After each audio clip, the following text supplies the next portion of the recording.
The purpose of this lab is to examine the motion of a spring mass system in which the mass swings in an arc while oscillating on the spring. Some of the fundamental physical principles include Newton's second law, which relates the net interaction between the system and its surroundings to the observed motion of the system with the equation F net equals to the change in momentum over the change in time. In our experiment, F net is equal to the sum of the force of gravity and the force of the spring. Fg is equal to mg times negative y hat, and Fs is equal to negative k times L minus L naught times L hat. K is the spring stiffness, L naught is the relaxed length of the spring, and L is the stretched or compressed current length of the spring. Usually the value in the parentheses is represented by S, which can either be positive or negative depending whether the spring is compressed or stretched, affecting the direction of the spring force as it oscillates. It's also important to note that the spring force is a non-constant force that depends on the position of the object that is attached to the spring. So as the object is oscillating and moving, the spring force is changing. Another principle we'll be using is the energy principle. The change in the total energy of the system is equal to the work done on the system by the surroundings, plus the energy exchange between the system and the surroundings due to the difference in temperature. By putting the Earth, spring, and block into the system, we can set the change in the total energy of the system equal to 0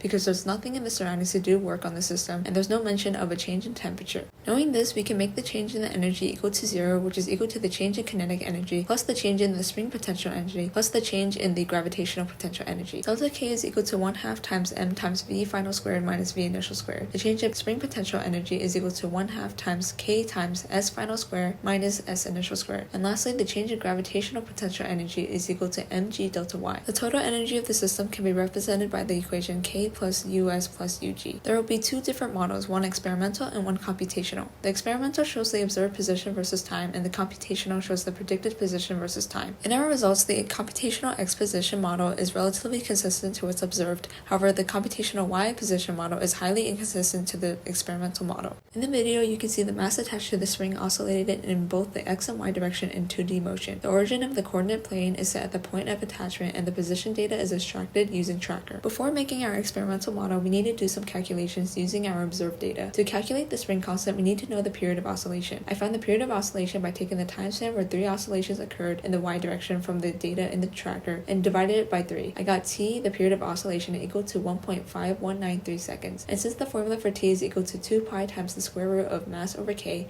I can rearrange the formula to find k constant. Now with an equation to find k, I can substitute the missing values, mass and t, to get the spring stiffness k to be 6.975 newtons per meter. Using our calculated value of the k constant, we can calculate the relaxed length of the spring. At static equilibrium, the magnitude of the gravitational force is equal to the magnitude of the spring force. This allows us to plug in our known values into the spring force formula and set it equal to the gravitational force formula, giving the unknown value L naught. The relaxed length is found to be 0.127 meters. In our initial conditions, the mass of the object is set to be 0.402 kilograms, and the initial position of the object is edited to match the position of the object seen on tracker, and the initial velocity of the object remains to be 0. After setting the initial conditions, we can set the k constant and relaxed length, which we previously calculated in our observed data. L is equal to the ball's position minus the spring's position. L hat is just the unit vector, so it's L divided by the magnitude of L, and S is L minus the relaxed length. For the system's energies, we set them equal to the equations shown in the previous slides without the change in velocity, y, and s. The sum of the energies give the total energy of the system. In our calculation loop, we're setting the initial energies equal to the ones previously set. For the force of gravity and the spring force, we just implement their formulas, and F net is equal to the sum of both forces. Then we have our velocity update and position update formula. To update the spring, we need to use the same formulas previously written in our code to set L, L hat, and S to the new values. And lastly, for our energy changes, it's the final minus initial. The change in the energy system is equal to the sum of delta K, delta US, and delta UG. After running the code, this is one of the graphs we get showing the change in energy versus time.